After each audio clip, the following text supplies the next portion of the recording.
we're talking tonight about where gold is headed, but why it's so important. And I heard your, introduction about Fort Knox. You would think that it would be a simple thing to prove we had what we say we have. It's my contention, has been for, the last 15 to 20 years I've been on talk radio, that even during the years when China was just in its build-up phase and Russia was coming out of the Cold War, that they were both going to acquire as much gold as possible because at some point they wanted to leave the American dollar.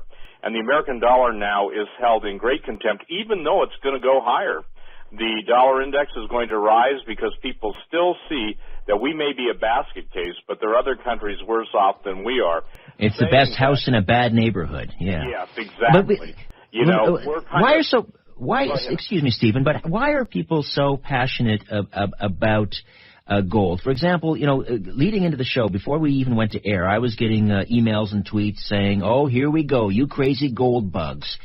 Nothing these days engenders such passion on either side of the issue about holding gold. If you're a gold bug, you can be subjected to a great deal of derision and ridicule by those who hate the yellow metal. What's this all about? Well, those who hate the yellow metal have made their livelihood out of skinning cats called dumb investors, okay? For instance, I coined a term years ago. You probably heard it used numerous times, but if you can't touch it, you don't own it. Even Gerald Celente found that out when MF Global went down and, spoke quite openly about it. The point is from the beginning of time, gold and silver have been legal tender.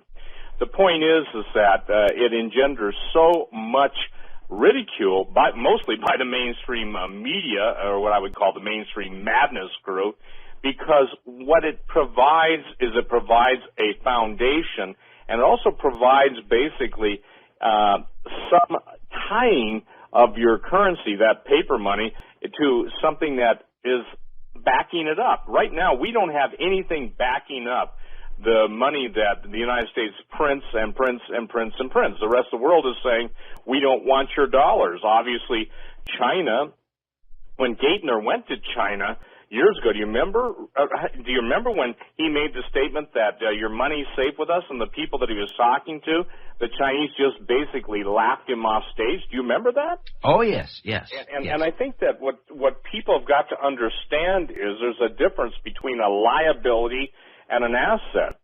And tonight I think we're going to get into everything from derivatives, but the bottom line is it's emotional because people don't like to admit that they've been snookered. Imagine I said to you, Richard, give me all your money, and I'm going to give you 5% a month.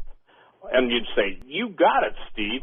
And then find out that I've just taken off to the Caribbean, and I'm living, in the lap of luxury, and you try and track me down, and I'm in a country that has no extradition.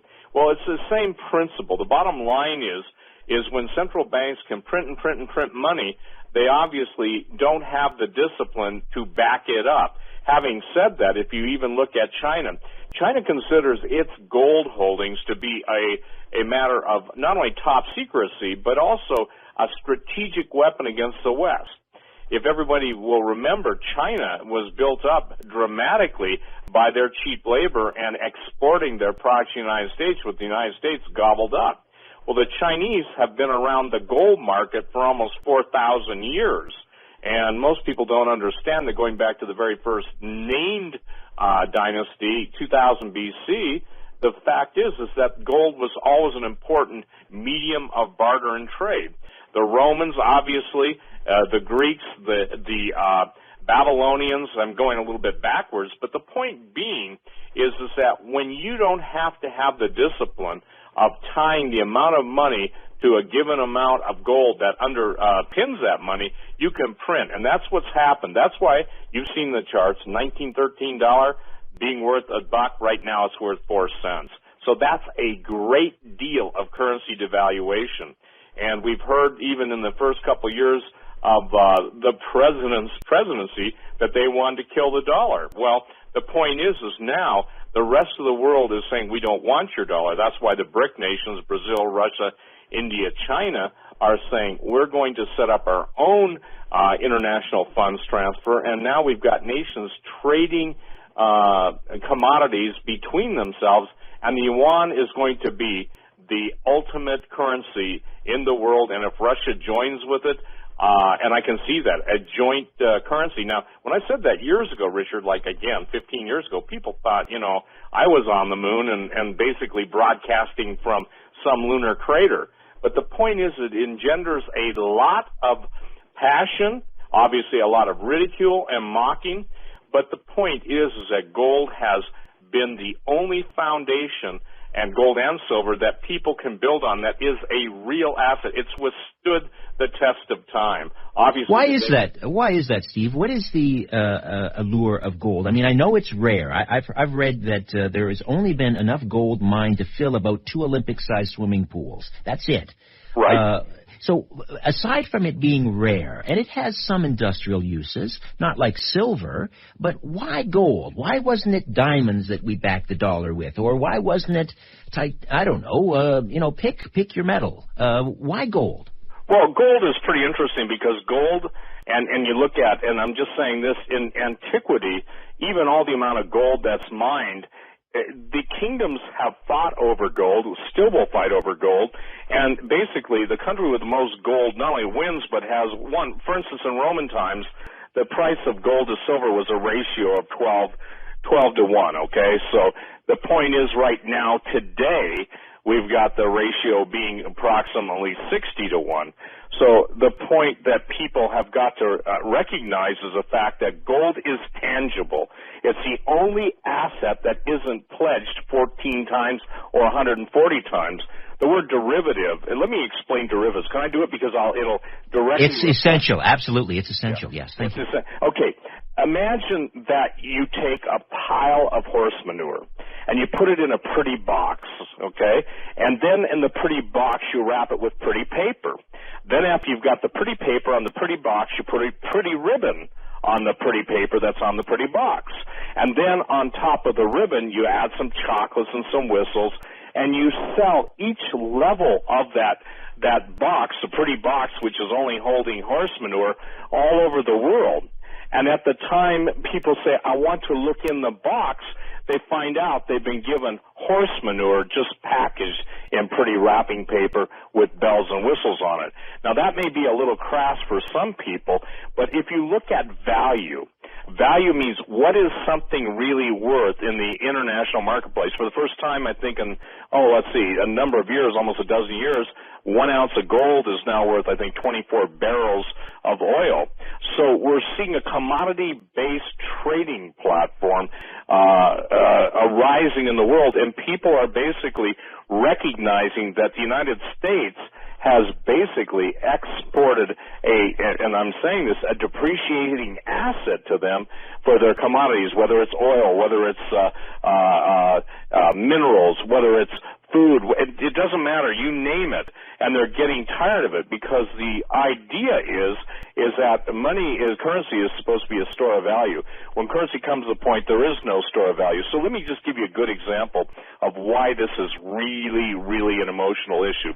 Probably at this point, less than 1% of the population owns either gold or silver. Certainly in the West, yes, certainly in the West. Yeah, in the West, I'm sorry. I'm talking now specifically about the United States. The rest of the world, almost half the world's population, pretty close to half, is between India and China. I just did the quick math before we came on the air, and you're talking about, almost 2.6 billion people who are buying all the gold and all the silver they can get their hands on.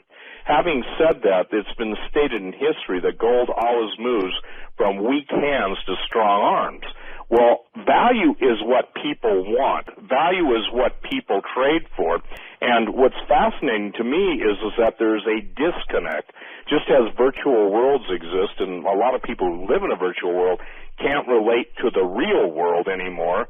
Obviously we've got all kinds of new maladies and issues with mind, people just basically escaping reality. I think that's what the central bankers have done. They've issued paper and ended up with everybody's stuff. when you take in the derivatives of being $1.5 quadrillion, and, you know, Richard, it's really hard to get people to understand what a quadrillion is. It's 1,000 billion.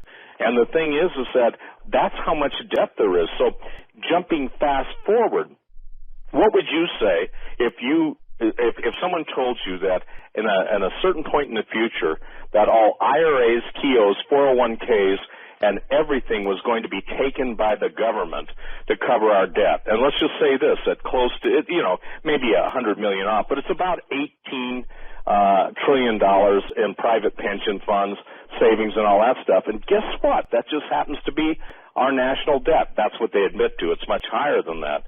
I submit that all of the assets of the United States and its people in those funds have already been pledged to others.